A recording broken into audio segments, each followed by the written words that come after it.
Դպրոցահասակների են բերման ենթարկել, ձերբակալել Փաշինյանին եկեղեցում հարվածելու փորձի համար։ Տեղյակ եք միջադեպին։ Տեղյակ եմ։ Ո՞նց եք վերաբերվում։ Վատ եմ վերաբերվում եւ բռնությանը ընդհանրապես եւ չեմ կարծում, որ Ինչպես եք վերաբերվում Տիկին Աբրահամյան, որ Կիկնազորով պատարագի կեսից վարչապետը փորձում է մտնել ու մարդկանց հրելով առաջանալ։ տեսեք, ցանկացած մարդ ցանկացած տեղ, հատկապես եկեղեցի իրավունք ունի գնալու։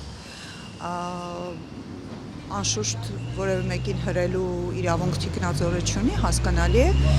բայց ես գոնե վիդեոներում այնտեղ չեմ եղել կամ գոնե վիդեոներում տեսանելի չի, հրում են թե չեն հրում։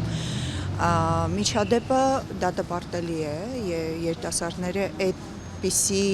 բռնության որևէ կերպ, այսինքն որտեղ գոնե տեսանելի է, որ փորձում է հարվածել, դա ակնհայտ խուլիգանություն է։ Մյուս հոդվածի հետ կապված առանձնապես,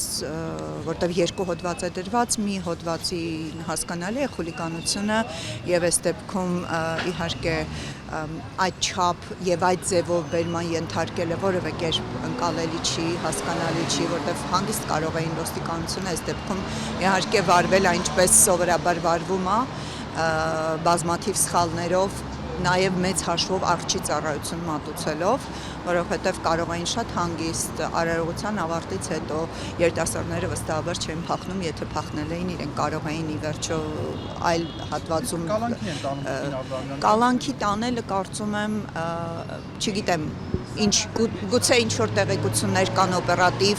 որ բավարար հիմքեր ունեն կալանքի տանելու։ Այնտեղ մեկ այլ գործիչ կա, որին գոնե երկու երիտասարդների մասով եմ ասում, ինչ վերաբերում է Գևորգյանի, եթե չեմ սխալվում, այդ մասով, երիտասարդների մասով, դե մեկին կարծեմ բաց են թողել, մյուսին ենթադրում եմ, որ ինչ-որ բազմաթիվ պիտի կամ հիմնավոր ապացույցներ թերևս պիտի լինեն կալանքի տանելու։ Անկեղծ ասած շտապում եմ, ուղղակի չեմ կարող։ Շատ կարճ, վարկածային շրջանառում, որ հուզական ֆոն ա եղել, գուցե մորն են հրել իրենց, որտեղ ընտանիքով են եղել վատարակին կամ իրենց։ Տեսեք, այնտեղ հրելու եւ այլնի մասին եւ նաեւ ասվում է հարվածելու, բայց որևէ վիդեոյում որևէ բան տեսանելի չի, անկեղծ ես ինքս փորձեցի գտնել ինչ-որ բան, որևէ բան չեմ տեսել ճիշտն ասած, բայց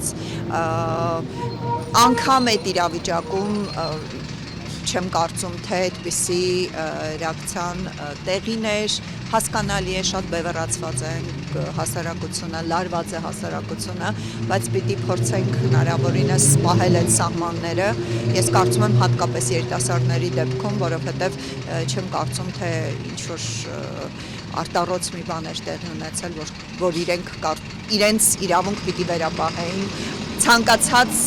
մեկին, հարվածել եկեղեցում, որը ընդունելի չի։ Կլիներ այնտեղ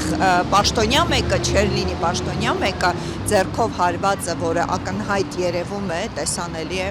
միևնույն է ընկալելի չի, բայց հասկանում եմ, որ բևեռացվածությունը հասարակության մեջ, որը երկու կողմից էլ սնվում է եւ դա եւս անընդունելի է, խնդրահարույց է։ Բռնումով պիտի մոտենան դպրոցահասակ տղայի Ես կարծում եմ, որ իր հետ բազմաթիվ աշխատանքներ պիտի իրականացվեն, այդ թվում նաև հուզական իր դրսևորումները կառավարելու տեսանկյունից, այո, պիտի բռնումով մոտենալ եւ այո, պիտի իր հետ աշխատանք տարվի, որպեսզի նաև որևէ, բայց սա նաև պիտի մյուսների համար որևէ կերպ չլինի այդպես բան, չդառնա բռնությունը որևէ կերպ նորմ, մեր հասարակության մեջ եւ ես տեսնում եմ սրա տենդենսները, որը մտահոգիչ է, որ փորձ է արվում հասարակական տարբեր դրսևորումներում նորմալիզացնել բռնությունը, ինչը շատ անընդունելի է։ Ձեր խոսքը շատ հետաքրքիր է, օրինակ, ո՞նց եք վերաբերում, որ պրոիշխանական շատ քաղաքացիներ նմանատիպ վարք են դրսևորում ու անպատիժ են մնում, նույն Գառնու միջադեպը, երբ կաթողիկոսին գլուխը քայլով կարծես ջախջախելու կոչ էր արել պրոիշխանական մի քաղաքացի, որը կարծես նաև համայնքային աշխատող էր ու ոչինչ չեղավ այդ գործով։ Ոնց եք դրան նայում։ Ցանկացած ատելության խոսք բացարձական ընդունելի է եւ ժամանակին ես ինքս եմ եղել ատելցան խոսքի քրեականացումը ջատագովողը եւ նաեւ իրականացնող առաջ մղողը, որովհետեւ որևէ կերպ ատելցան խոսքը ոչ մի կողմից որևէ կերպ ընդունելի չի կարող լինել եւ այո, այստեղ նաեւ խտրական մոտեցում չպետք է լինի, եթե եղել է նման դեպք, անկեղծ ասած բաց եմ թողել, պետք է պատժվի հավասարապես,